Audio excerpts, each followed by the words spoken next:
So, my beloved listeners and viewers, I have the best, most perfect treat for you today. I have a man who I have completely adopted as my brother, even though we just shared a weekend in Nashville at Rory Vaden's Brand Mastery event. Chase Jarvis is, as I was just saying, is such an incredible fusion of super businessman and super creative. So I would love to tell you a bit about him, and then, of course, we will call on the light and get started. Chase, first of all, welcome. Thank you so much for having me on the show. It was such a treat to get to know you in Nashville, and I'm honored to be on your show today. Thank you so much for hosting. Oh, it is indeed my pleasure. So I would love to tell you about Chase. Chase Jarvis is a renowned photographer, really one of the top photographers of the decade, entrepreneur, and best-selling author. Like, that's a triple threat, dude. Celebrated for his innovative work across art, education, and business. He is the founder of CreativeLive, an online platform that has educated millions and Chase has collaborated with global brands like Apple and Nike, and he has worked with legends such as Serena Williams and Lady Gaga. With accolades, get this, dudes, with accolades including a Pulitzer Prize contribution and an Emmy nomination. Dude, I think you're kind of just showing off here. Chase is also a sought-after speaker with appearances at the White House, United Nations, and Buckingham Palace. If you weren't my brother of the heart, I'd already be intimidated. He continues to inspire millions through his Chase Jarvis live show, where he interviews top creatives and industry leaders such as Brené Brown, Tim Ferriss, and Gary Vaynerchuk. Chase is releasing his latest book, Never Play It Safe, October 8th, so 10 days from now. I read this book. It's amazing. You're going to hear all about it. The book challenges the illusion of safety and offers a bold path to reclaim creativity and live authentically. I can tell you, Chase, you really are an example of this. Like, Chase is ridiculously accomplished, but he's very heartfelt. He lives in Seattle with his wife, Kate, and their golden retriever, Bodhi. So that's an incredible resume. I want to tell you a personal side, my perspective of Chase. I met him, as I mentioned, a few months ago at Brand Builder Mastery event given by Rory Vaden. It was a very intimate event. And, you know, you're such a heartfelt guy. You're so authentic and so warm. I'm kind of glad I didn't know all that about you, because I just decided you were going to be my best friend for the event. I loved sitting next to you. Are you kidding me? I won out. So many questions. I really, really sincerely love your book. It's such an important conversation that is not being had. For example, Chase starts with this incredible, I'm going to give you two incredible quotes he starts with by two amazing individuals. The first is Helen Keller. Now, we've all heard that life is either a daring adventure or nothing at all. Kids quote her on that. But we have not heard what precedes that quote. I am going to tell you what Chase tells us in his book, Never Play It Safe, which you must get. Never Play It Safe starts with this quote: security is mostly a superstition. It does not exist in nature. Nor do the children of men as a whole experience it. Avoiding danger is no safer in the long run than outright exposure. Life is either a daring adventure or nothing at all. Yeah, most people don't know. Yeah, the front half of that, when I was researching for this book, struck me as so fascinating that we believe that security is a thing that we can grab onto, and yet it doesn't exist in nature. It's an illusion. And that's not to say I'm very upfront in the book also, this, that it's not about seatbelts and sunscreen, and it's not about emotional safety or physical safety. Those things are real, and they are required for a life that we love. And pretty much everything else is an illusion, all the other aspects of safety. So thank you so much for calling in Helen Keller to our conversation. And we do call in Helen Keller. And thank you, my friend, because you reminded me to call in the light. I get so excited about our conversation. So we're going to call in the light quickly and then go right back to Helen. And beloved Mother, Father, God, we just now connect heart to heart with each one listening on radio, YouTube, and podcast, and all those to listen to the archives. And we just now taking a deep breath, breathe in all the love of the universe. And as you exhale, just let it all go. Let go of any stress, any concerns, worries, for those are truly illusion. Taking another deep breath, breathe in light through your crown chakra, the top of your head, breathing that light through all your chakras, seeing that light pulling at your belly, your inner child, bringing the comfort of the spirit. And as you exhale, deep, long exhale, exhaling anything less than light. Maybe with letting it out with a sound. And now dropping a grounding cord from your root chakra deep into the earth. And the earth receives your stress, negativity as fertilizer and creates beauty. So another deep breath, breathe in all the support of Mother Gaia. And as you exhale, just release into the earth that which is not the reality of love. And one last deep breath, breathing in as one. Breathe in love. Exhale, and as you exhale, that love amplifies all through you and goes out to the ones we love and to our beautiful planet. And we just ask that anything less than love be taken and transmuted now, that this gathering, this conversation might be blessed and sanctified and placed into the light for the highest good, each one participating, visible and invisible. And we invite in all spiritual support. We're so grateful to be gathered together here in the name of love, and so be it. And blessed be, and amen.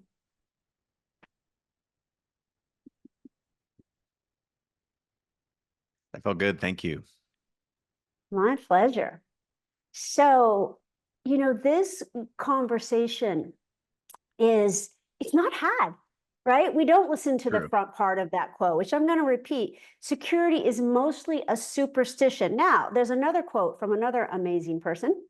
The safest path is often the most dangerous, as it keeps you from discovering your true potential. I'm going to read that again from the great Chase Jarvis. The safest path is often the most dangerous, as it keeps you from discovering your true potential. Now, you are, to me, someone who's completely tapped enormous potential, but I'm guessing, and I know from reading your book and loving it, it wasn't always that way. Tell us a little bit about your story. Sure. Well, to truly share my story, I'll give you the abbreviated version because it starts in second grade. For me, I guess emotionally, and in second grade, well, the summer between first and second grade, I released my first film, published it in the neighborhood, sold tickets, and it was a sold out show in my neighbor's parents' basement. We sold candy and everything, and it was a profitable Wow. film. I'll just tell you that, a profitable silent 8mm film called The Sons of Zorro, where we stormed the castle and saved the princess, and it was very cliche. And yet, I love it. I rolled into second grade feeling pretty good about myself. I had a comic strip that I was publishing every week and selling for the price of milk.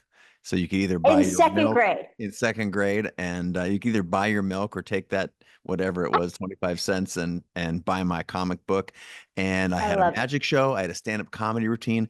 And Ms. Kelly, my second grade teacher, put an end to all of it when she confronted my parents at the parent teacher conference in, whatever, just like a month into second grade. He said, Chase has got all these side habits, this, a side hustle. He's selling comics and he's entertaining the students with, distracting them with magic shows and stand-up comedy. I know it's horrible, right?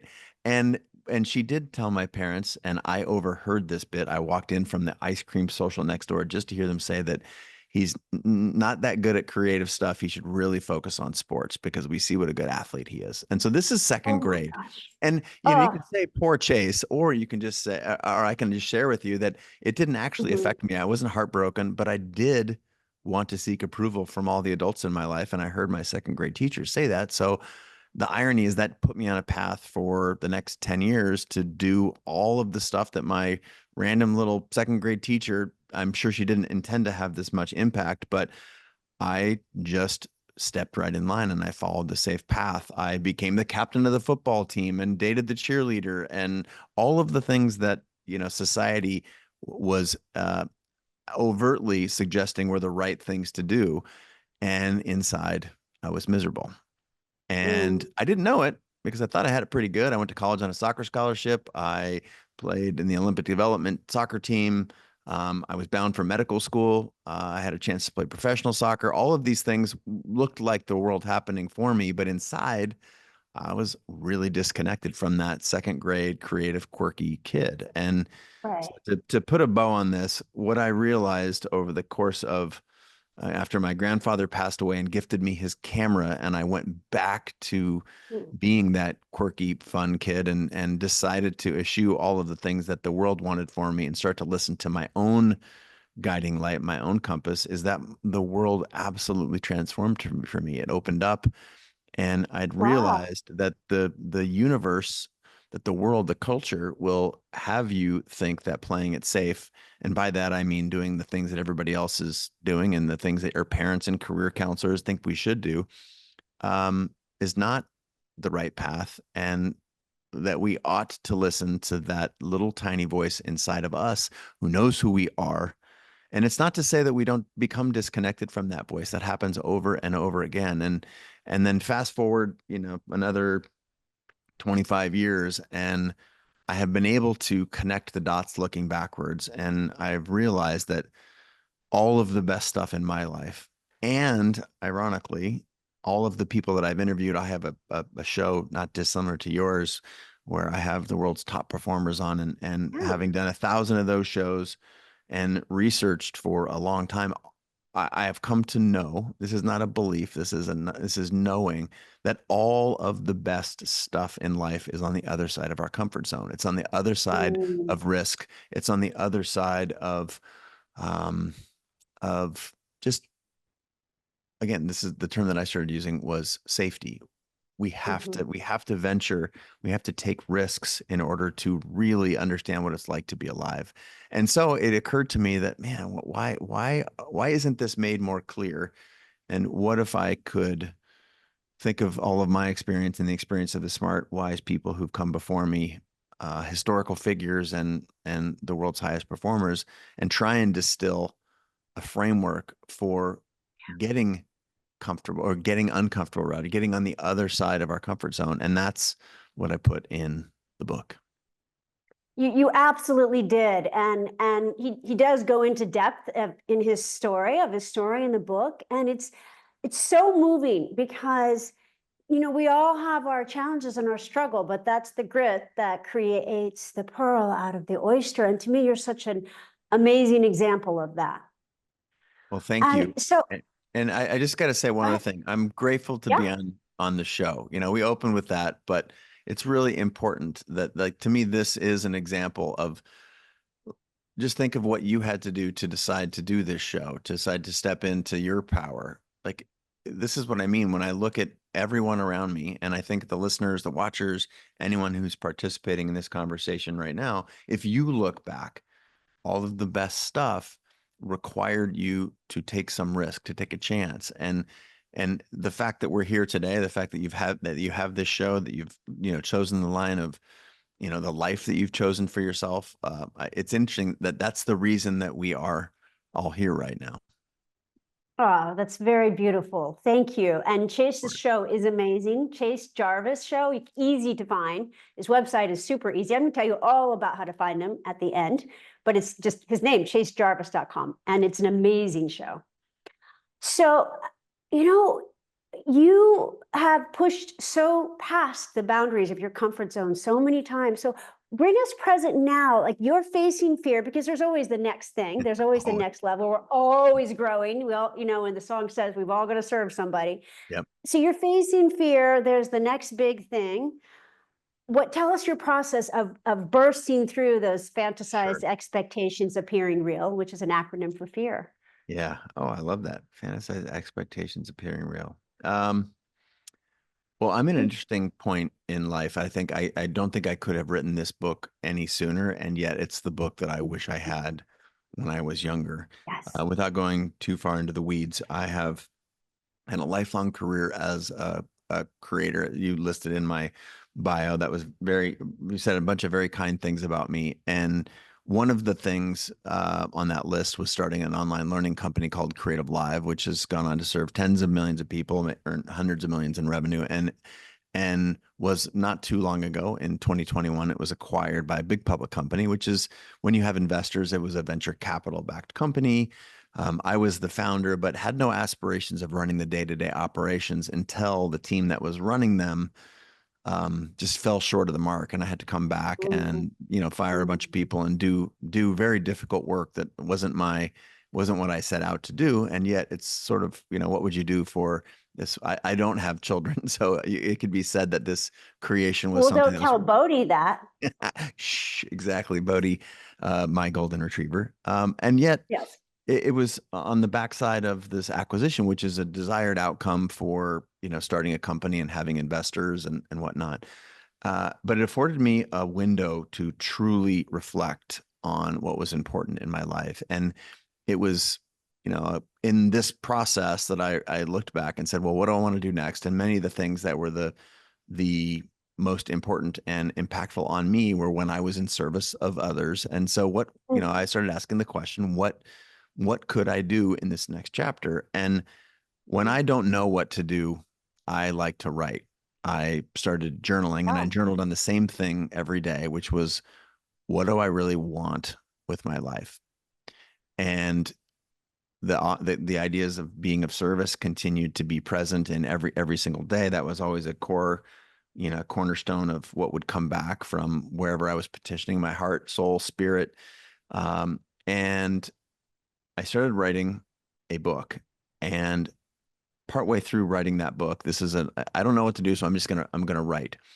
mhm. And and what happens when you do that is, I got my agent involved. I have an amazing literary agent, publisher that's published a couple previous books for me, and you end up getting into a part of the system, and the Yeah. system led me to start researching and research.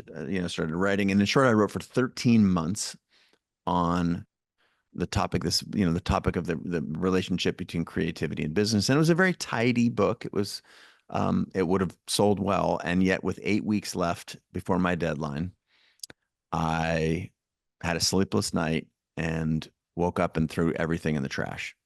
Oh my gosh. Yeah, this is not a story that I have told often. I did put it in the the last page of the book. After the book ends, there's a single page acknowledgments. And I say this because this is where the title of the book came. It was in Mm, reflecting on what I was creating in this chapter of my life where I didn't know what to do, and I just did what I have historically do, and so many of us do in this modern day, is we just sort of gravitate into the well-worn ruts of others.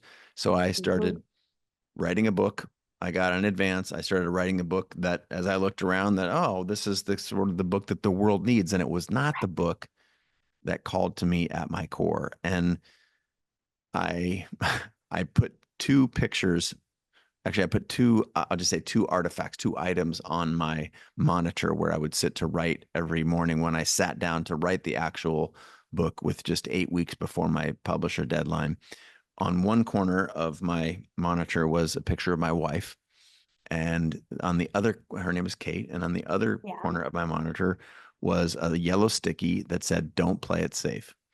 Ah, And I did not know at the time that that would be the title of the book, but I just oh wow. continually went inward with the belief that if I said what I truly felt and I shared the lessons that I feel like I wish I had, that had come through this process of, creating this company, doing all of those things with all of my creative background. And the book that came out was essentially, the framework is quite simple. It's, if we could posit a framework for getting to the other side of our fear, getting to the other side of our comfort zone, what would that look Mm, like? What are the things that I wished I knew? And I came down with the fact that there are just essentially 7 tools that reside naturally, natively within us. This is not an outside job. We don't have to move to Paris and get a new set of friends. We don't have to dress different or anything. right. In fact, all of these things are natively within us, and it's an inward journey. And that's one of the reasons I was excited to be on your show specifically, because this is an inward journey, and it's a journey to reawakening the things that are already within you. Our ability to focus on the things that we care about, our ability to pay attention to what matters, the ability to listen to our intuition, to embrace that playful childlike spirit that we all have in us. There's 7 tools that I went through, and if I could not even master, if I could tap into those things, then that was the stuff that would give me the courage, the wisdom, the insight, and the fuel to stop playing it safe, to stop listening to the well-worn ruts of others who'd come before me. That's so beautifully said. And yes, that I love how you have the 7 levers in the book. And I would love to talk about lever 1, attention. Another great Chase Jarvis quote. As an adult, it is precisely the seeking of attention that keeps you trapped, stuck, and playing it safe. What if, instead of constantly trying to get attention from others, you did a 180 and spent all that energy learning to direct your attention? So profound and so true. You know, I did an event where with all former lifers, inmates, right, in the desert. And I adopted one of the processes where the free people would adopt a dog, which is one's protector in prison. So my dog was this 6'5", I don't know, probably 300-pound, solid muscle, former lifer named Robert.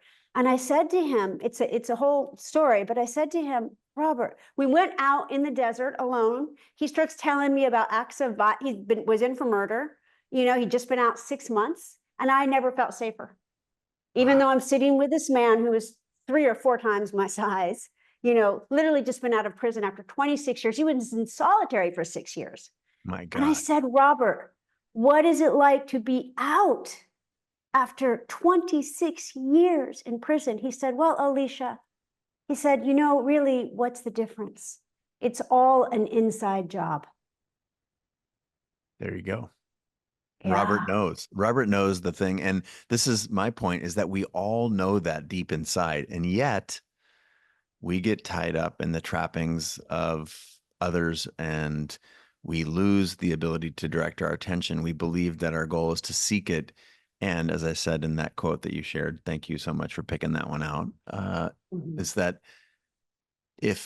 what if we could learn to direct our attention better?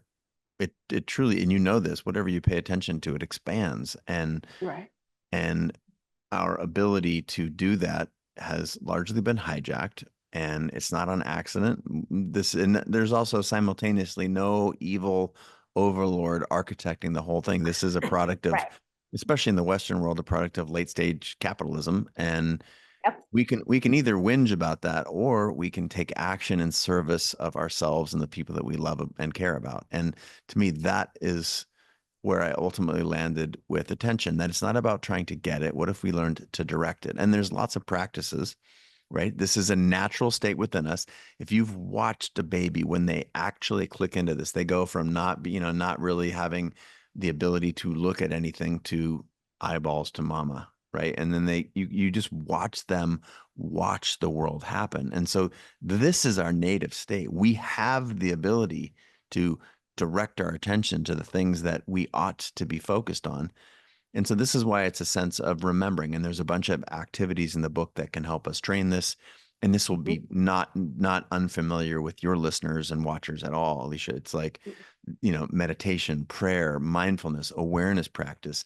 These are not just nice to haves. It turns out, if you want to be able to choose what you pay attention to in the world, that these are muscles just like any other muscle. And the more you use it, the stronger it gets.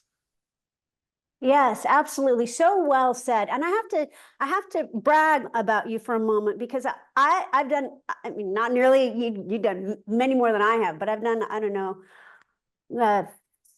30, 40 shows and almost all best-selling authors. I have never put in so many quotes from one book. No offense to the many best-selling authors, but so many quotes in my script here, of which I'm not really paying attention to because I'm much more in the conversation. But you just have so many mic drop moments. You really do.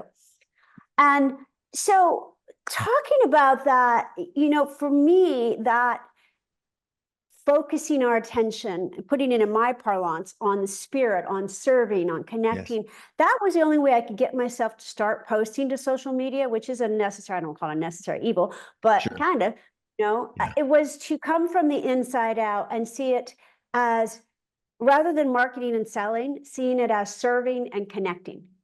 Right. Absolutely. That is an absolute differentiator for sure. And we can feel it. To me, this is the thing that's also true. You've been in the presence of people who are able to direct their attention, and Mhm. it is magical. To me, this is one of my favorite things about my wife, Kate. Now, Yeah. to be fair, she's spent, decades strengthening this muscle as I'm advocating that we all ought to do. But it's also not required that we again move to France Yeah. or become a monk or dedicate our lives to this. The goal Right. yet is if we can pay attention. You've sat down and had a conversation with someone who is really truly listening to you. Oh, yes. Yes. It feels differently. And everyone has also had the experience where you get lost in the moment and you get pulled into um flow, and it feels so natural, and that is because that's what it feels like. That's a natural state for us when we are able to direct our attention towards things that we love, that matter very, very important, very, very, very much to us. And I use Yeah. the example in the book of Viktor Frankl, who wrote an amazing book called Man's Search for Meaning. And for those of you who might not be familiar with his story, the short version of it is that he was in 1942, ended up in concentration camps in Germany. And obviously, this is the most horrific place one could find oneself. And yet, through his lifelong training as a psychologist, and the spirit that he had inside him, his ability to choose what to focus on in the most horrific of all environments, to guide others in that process and to help them, it it created the meaning for him that he was seeking his whole life, and that was so helpful in helping preserve the life and the spirit of the others who were with him. And of course, when you can imagine being in that environment and all of the difficulty it would be to pay attention to the things that were important. And Mhm. this is to me a reminder of what we're capable of in the most difficult of circumstances. And this is not to compare Victor's situation to our own, but this is what a human being, the human spirit, is capable of under that duress. Now, we're not going to experience that duress, or I pray and hope that no one who's listening gets within 1,000 miles of that experience. And yet, we should remember that we have that capacity in us to choose what to pay attention to. And by extension, choose what not to pay attention to. There's so much in the world that vies for our attention. And if we were to give those things our attention, we would certainly be less fulfilled, less connected, more disconnected. And yet we do have a choice. And I'm advocating that we lean into that choice and strengthen the muscle and realize that our attention, it quite literally is the experience that we have of our lives. So let's choose wisely. Beautifully, beautifully said. Yes, and there's lots of great stories in your book which really illustrate your points. I want to go to lever 6. We're going to jump to lever 6, failure, because I love what you say about failure. Yet another Chase Jarvis quote.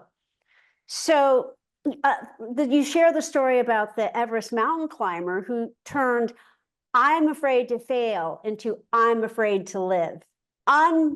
Unbelievable. Yeah. That So, is, her and name is you say that, Melissa Arnaud okay. Reed. Yeah. She's absolutely incredible. She is the first American woman to summit and return from the summit of Everest without oxygen. And the the I think the nitty gritty behind her story was that the entire climb, and she'd been a very successful climber. She'd climbed Everest several times with supplemental oxygen, but the climbing community at some point, because she had tried and failed in the past, sort of had it become to a point where they're ignoring her or talking trash about her because she was trying to do this insane feat and having failed several times before. And I opened that chapter with her sitting at base, or just something like 18,000 or 19,000 feet at base camp, preparing to try again, and listening to people talk about her on the other side of the thin wall of a tent,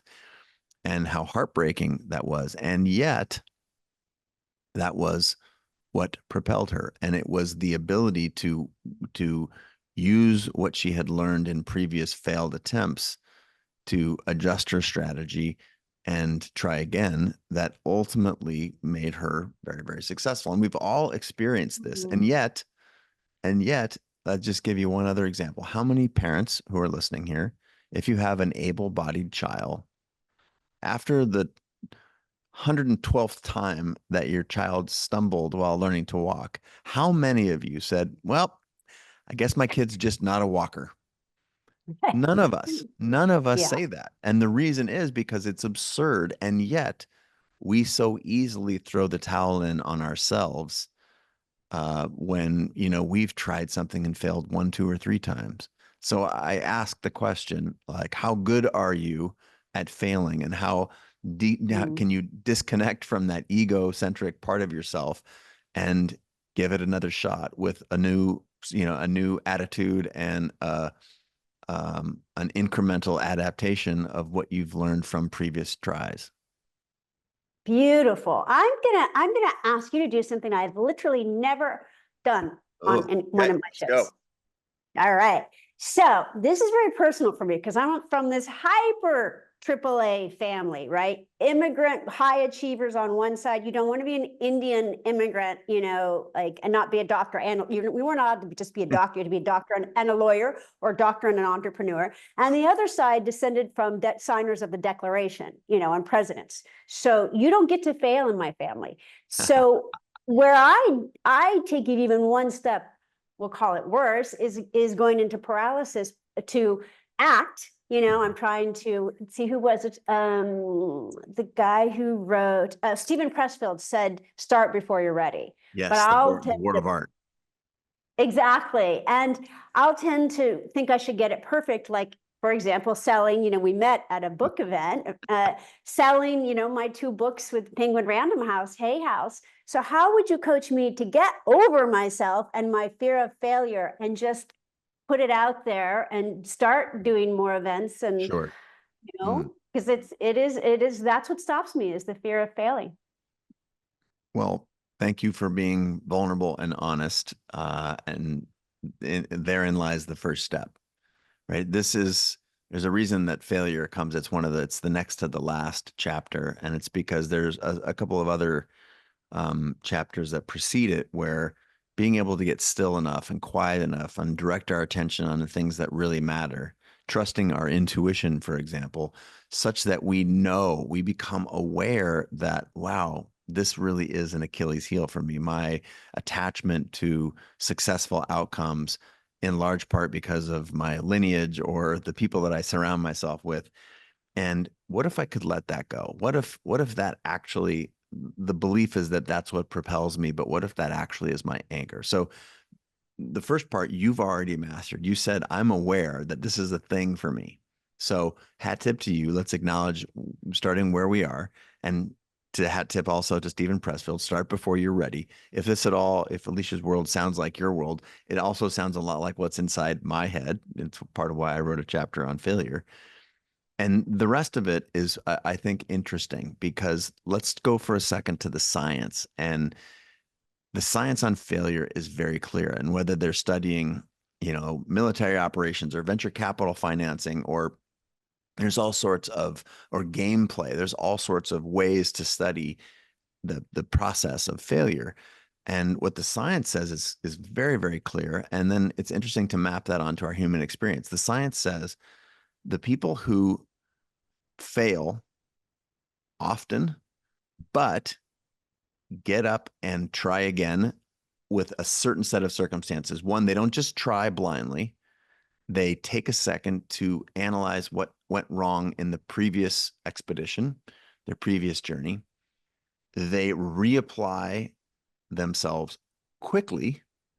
I'll let you determine what the word quickly is for you, whether this is the goal is, like, if we take the child walking, for example, that the child just doesn't fall down, sit there and cry. The child's natural instinct, and this is why this process of failing has been, trained out of us rather than our natural state.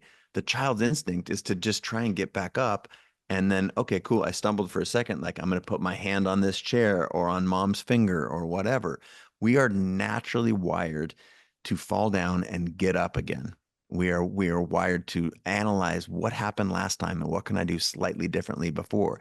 And the science is really clear when they study individuals and teams who fail, but try again quickly, apply knowledge that they learned in that last failure, and get into it with an amount of vigor and enthusiasm, have a playful attitude towards the process, that is what determines people who are not just likely to be successful, but people who are likely to be fulfilled in the success as a part of the process. So to me, if I was to give you a prescription, it's like, what this process of paralysis is your biggest enemy. And what if I could coach you to use your instincts, try what you think works.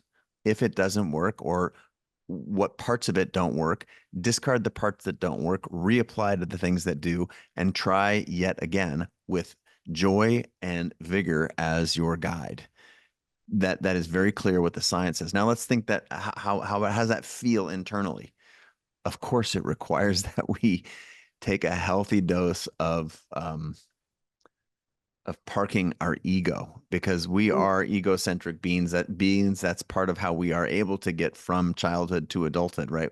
We have to, as a child, it is all about us because we need to seek food and connection and all, so many of those things. And yet it just turns out that if we can park our ego, get a lot of reps in the area that we seek growth in, and that actually is the path to not just success, this is fascinating to me. It's success and fulfillment. This is how we get joy.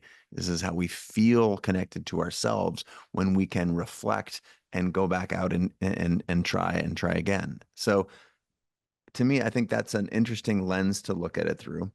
And I would invite you to think of the areas of your life where you feel like you have been successful. The ability to start this show, for example, or build the community that you've built. Like, these things did not happen on accident. You had to try, you were blocked, you had to go up, down, through, and or around, probably lots of times. There were lots of first versions of this show. And if you think back to what the first version looked like to what it looks like now, or the first time you tried to gather a community, how many people showed up versus how many people show up for your radio show in your community now. Like, we all have this experience, and yet we're quick to forget, because all we see on our social media feeds is instant perfection, the highest level of achievement of whatever activity we're searching for. And that does real damage. And I understand why. And my goal here is not to tell you to turn your phone off, although I wish you would. But this is why it's difficult. And most importantly, this is why we should actually make this a practice, that it's not something we should expect cold turkey, that leaning into this, thinking of it as actually a muscle we're trying to grow, take a little pressure off yourself, be a little kind, extend some grace. That's how you get to the best stuff in life. So beautifully said. Thank you. That was gorgeous. Absolutely. And I love that you said a few times joy and grace. Is that what you said? Approaching it with joy and grace. That's gorgeous. Yes, I will take that very much to heart. There you go. And I so see many you doing questions. that. I will tell you, this is behind the scenes, folks. I don't know. I haven't sought her permission to share this, but as we sat together in this very intimate setting, just a handful of us around a table for 2 straight days, talking about our joys and fears and goals. And I watched you from the time of sitting down the first hour of our event to the last hour. The first hour taking notes feverishly. The 15th hour asking really thoughtful questions, because you'd already learned and applied so many of the things that the group had been sharing. And so we're all capable of this. This is why it's an inside job, right? Yeah, thank you. I appreciate that. Of course, it was fun to watch. Thank you. Thank you. It was very fun to watch you and to see how you implemented it already. It's fascinating. So many questions, and we're already approaching towards the end of the show. So that brings me to time, because I Cool. want time warps in our favor, so we can get in as many questions. I don't know, maybe we'll have to do a part 2. So time is lever 2. Indeed. And you say it's never too late. And that's where I want you share a lot of great things about how to utilize time, how to bend time, et cetera. I want to talk about it's never too late, because we have such a youth obsessed society, and we have 20, and no dissing on them, but 20 and 30-year-old influencers influencing the 50, 60, and 7-year-olds when they haven't seen some shit, excuse my language. Yeah. They haven't weathered the storms that we have at a latter age. And so how do you marry that idea of it's never too late? Because I've certainly thought that, being later in age, and I think I'm a couple years older than you, and marrying that idea of it's never too late with the beauty of what our elders have to share with us. But in this country, well, in the world globally, it's such a youth-oriented worship. I don't even know how else to say it. So I'm not really formulating my question No, I get it. I Hoping you get can it. help Let me just riff for a second. And Yeah. it's important to me to communicate that why I think time is important to think about and why I think we get it wrong. So part of what you're getting at is my notion that no effort is ever wasted. Everything that you're doing, all of the times that your daughter who was trying to learn to walk, every time she stumbled, each one of those was a valuable input in overcoming the failure of not being able to walk to ultimately be able to walk. The same is true with you starting this show. The same is true with all of the different drafts that I went through in this book, Never Play It Safe, to get to a final. And can I just ask, did you really write Never Play It Safe in 8 weeks? I did. Amazing. That's incredible. I would not recommend it on my worst enemy, to be fair. And I did have, this. No, but to throw away many 13 months of work. I threw away 55,000 words. Oh my gosh. And then rewrote it. That's incredible. That's the epitome of not playing safe. Your alignment with the divinity will tell you that it was absolutely the right thing to do, and it felt entirely natural, and I could not have fathomed it any other way, because it created the book that that when I finally, and to my poor publisher and my agent, they were so graceful. They were like, wow, this is are you sure? And they were very thoughtful in the process. And I just said, well, this is the way it's going to be, because I know the thing that I had before is not the thing that I will put my name to.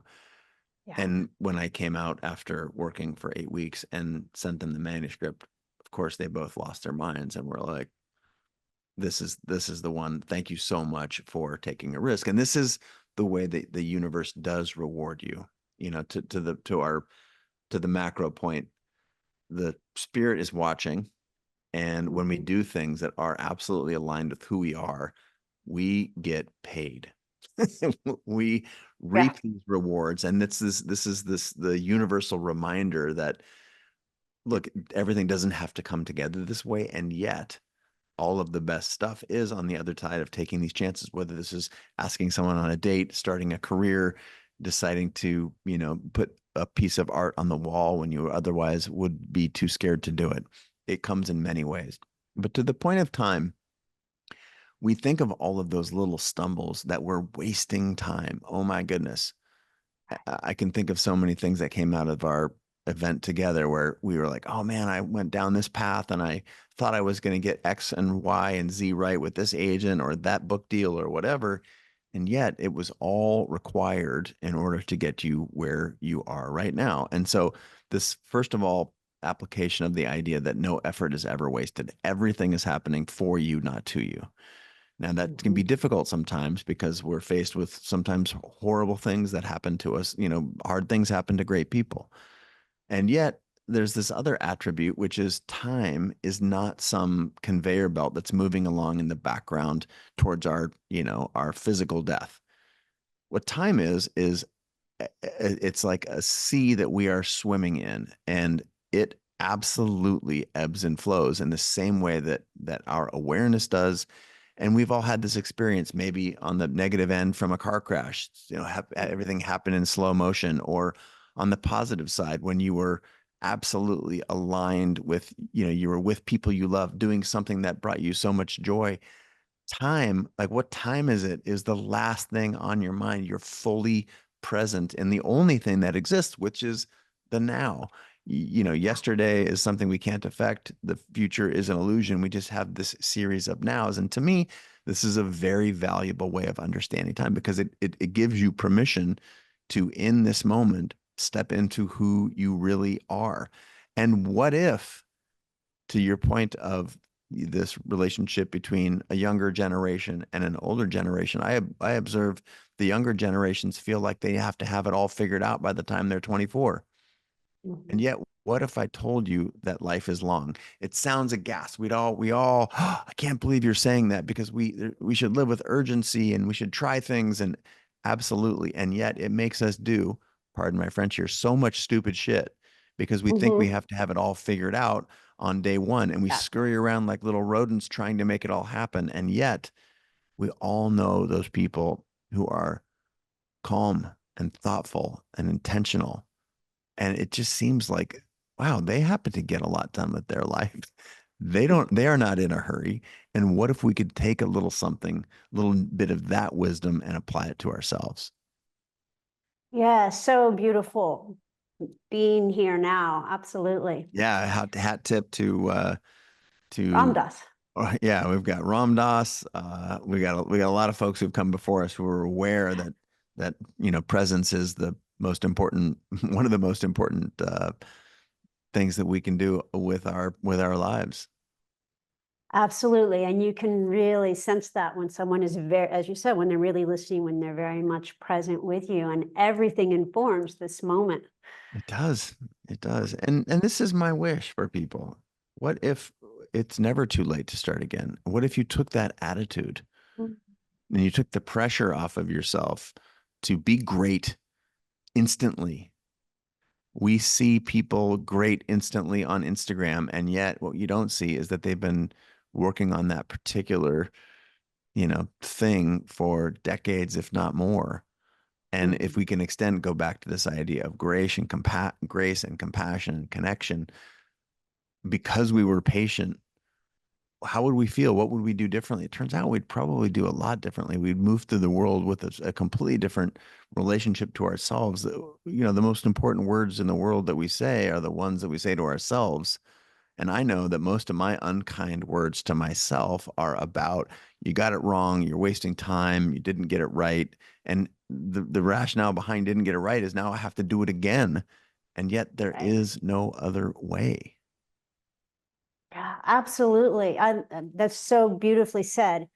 So I want to go to a lever that one would not expect in a never play it safe book. You know where I'm going, right? I do. Yes, I To do. to play, to play. So again, play is not a luxury. It's a core habit for living a vibrant, creative life. So how do we know we have, it's such a hustle culture, as you We say do. in the book.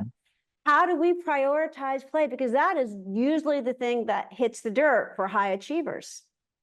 Preach Well, to us, brother. first of all, play is an attitude and it's a choice that we make. And understandably, we have a difficult, cultural relationship with that. Whether we can blame it on we can point at lots of different folks. So that Protestant work ethic, play is always after work, after we get our chores done. And yet, think of the best moments in your life. Were they the ones where you are absolutely grinding with nothing else at stake or nothing else in your head or your heart, just on the task at hand? Absolutely not. It was Yeah. a joyful, there was levity, there was space to breathe, and that is our natural state. By the way, if you like watch a child, they can, even after you say, okay, we got to pick up the toys, they're running around laughing in Mhm. joyful, ways, giggling and cooing and cackling while they're picking up their toys. And eh, we're not always oriented like that. And yet, if we could, what would be possible?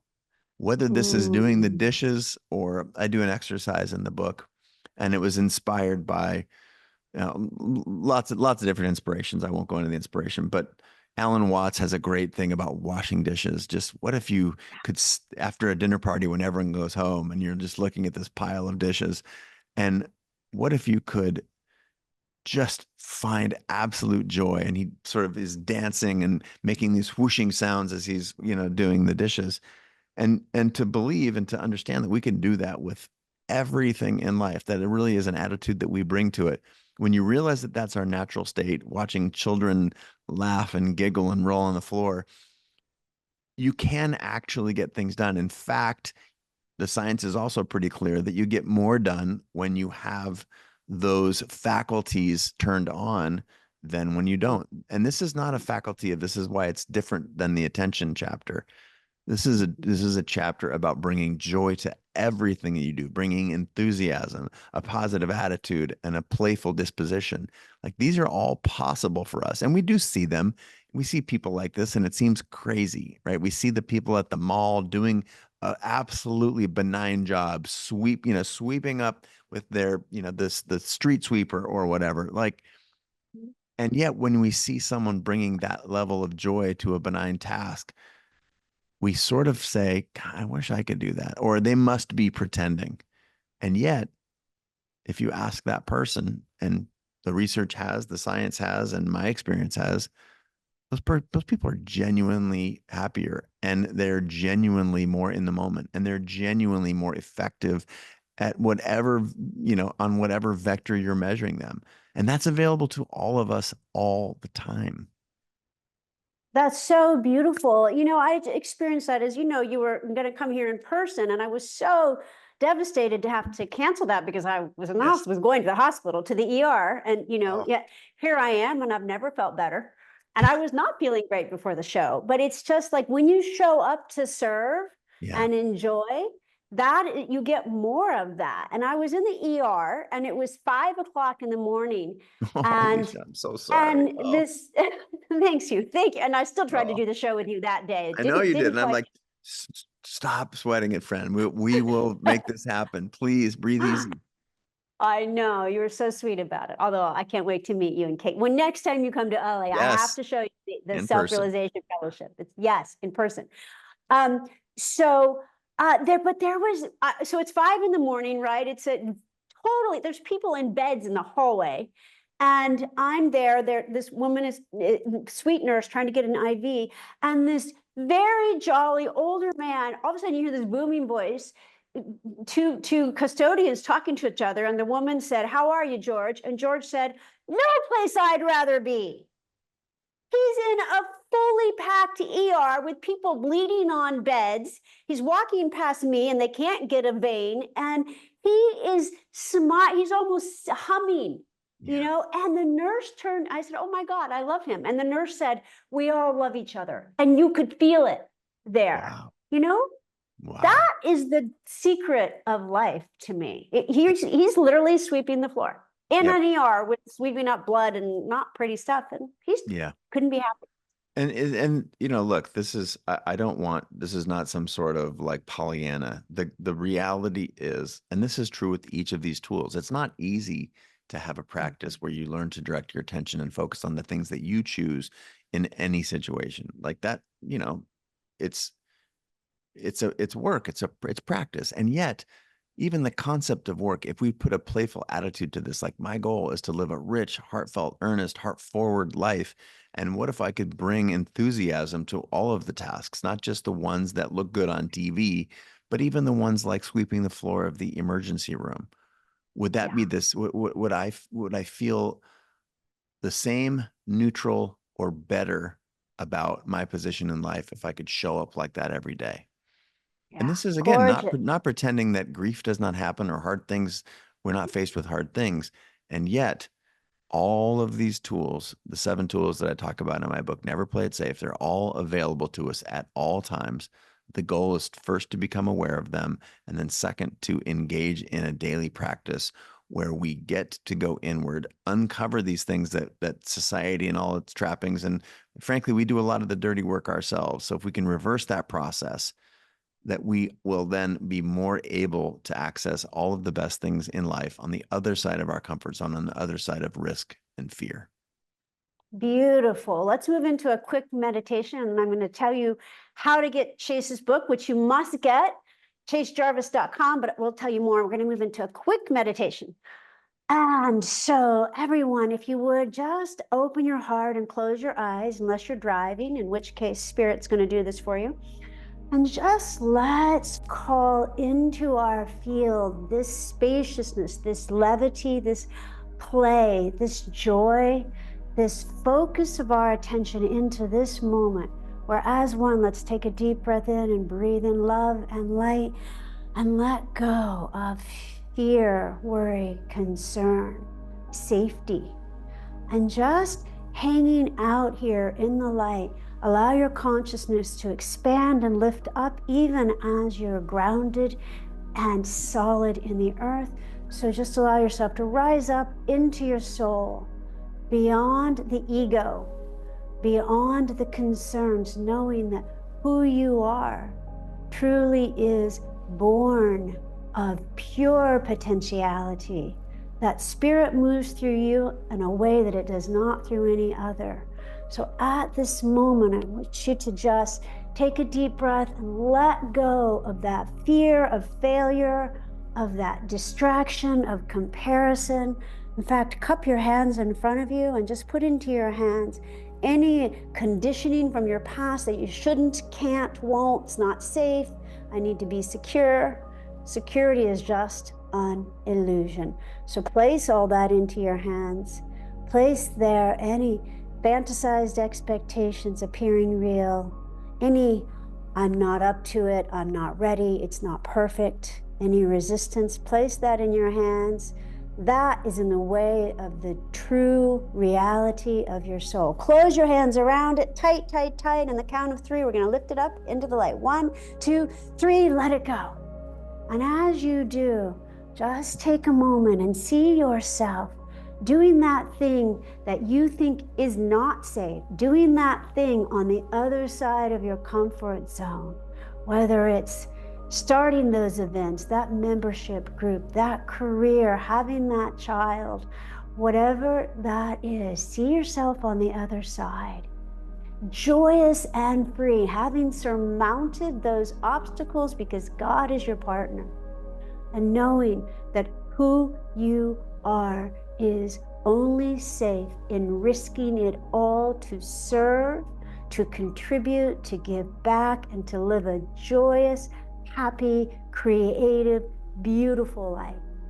So be it. Breathe all that in, the truth of that, the truth of who you are. As you exhale, that amplifies all through your beingness. It extends out to our loved ones on our planet in every way for the highest good. Amen. Thank you so much, Alicia. May I say one more thing? I have a mom who's Yes. really sick right now in the Yes. hospital. Her name is Joy. And if we could send a little love and light her way, if you're listening to this, it would mean the world to me. And of course, I know to her. Absolutely. So everyone as one, let's send beautiful love, light, prayers to Joy Jarvis, to Chase Jarvis. What's your father's name? Steve. Steve Jarvis, and to Kate. All in every way for the highest good. Just may joy be surrounded by angels, by what transpires next, that it be done in a place of sacredness, of deep and all-abiding love and recognition that she truly is held in the arms of spirit through this whole process. Let's just see her so loved up and lifted into the light. Thank you. Thank you. And she's also pretty hyped about my new book. Oh, you're never playing safe. Guys, you got to go right now to chasejarvis.com. Even though I have already read and listened to the whole book, I've already bought a hardcover so that I can get these bonuses. Listen to these bonuses, guys. They're amazing. So what you get is access to the live book launch. Chase knows frickin' everybody. He's We going to got have we got some pretty banger guests. It's going to be super some fun. banger surprise guests. I guarantee they're going to be mind blowing. Access to the live book launch with special guests.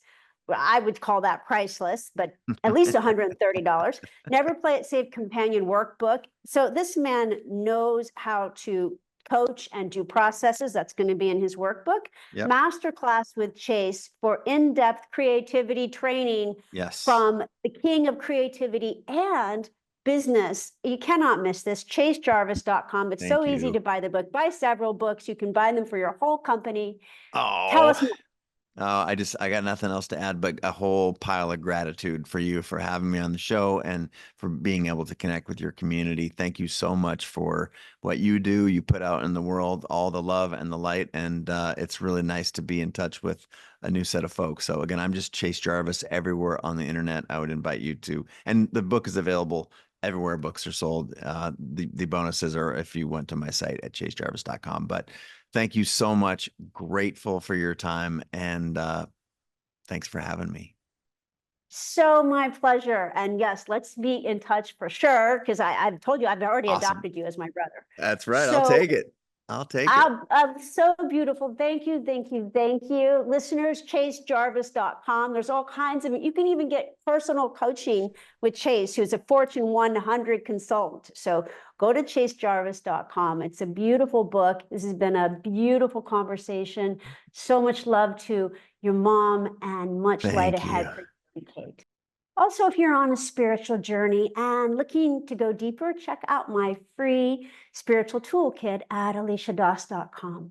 It's the culmination of 30 years of work, and it includes an exclusive manual on how to connect with your guardian angel instantly, 3 video tutorials, including clearing for light workers, and 3 meditations, including the wildly popular Diamond White Light Healing Meditation and Mary Magdalene Meditation. Plus, you'll get VIP access to my upcoming book launch for Your Archangelic Ancestry, Discover Your Angelic Name, Heritage, and Higher Purpose, publishing this summer with Penguin Random House, Hay House. And join me for the next upcoming show with Rebecca Campbell, multiple best-selling author and spiritual teacher.